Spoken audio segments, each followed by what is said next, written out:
Way back in 1996, I had a very massive heart attack.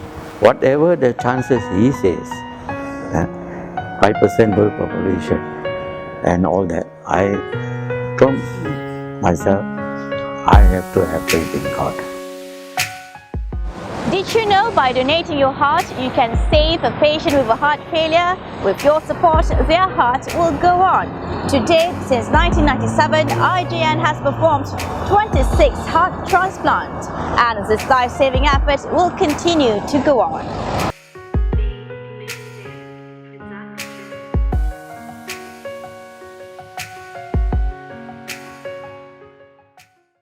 I was told by the doctor that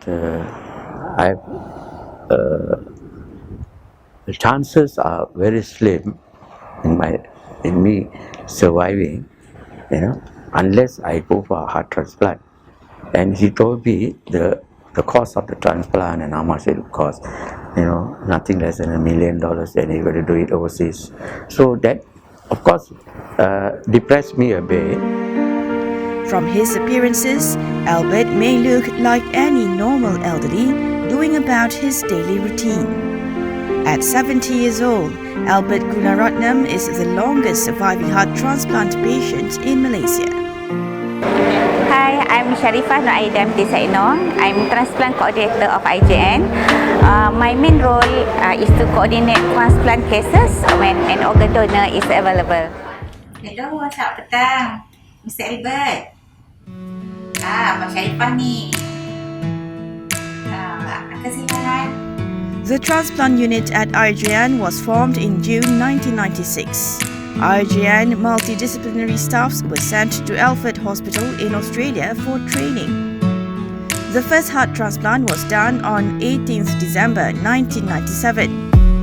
The transplant team, led by Dr. Muhammad Nazri bin Nordin, the clinical director of heart transplant.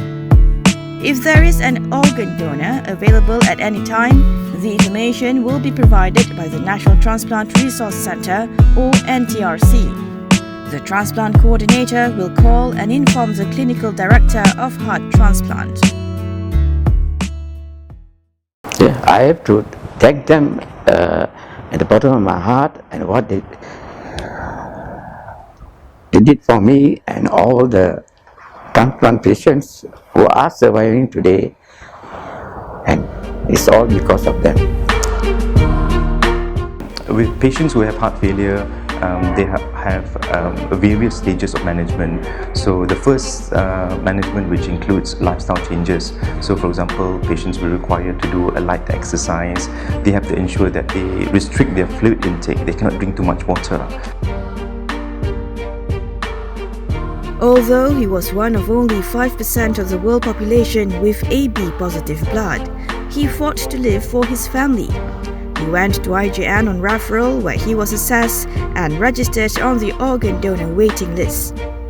Miraculously, within a fortnight, a suitable donor organ became available, and he has successfully underwent a heart transplant in April 1998. I would like to advise the public to support our organ donation for heart transplant, and the reason why is because this can save lives, and we can also improve the functional capacity of patients who have severe heart failure, and they can live longer and they can feel better at home.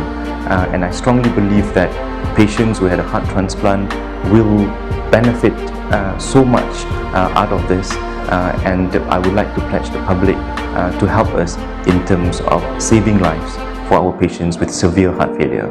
Thanks to the heart transplant, Albert now gets to live a full life even years down the road. You can also save many more lives just like Albert by signing up for organ donation.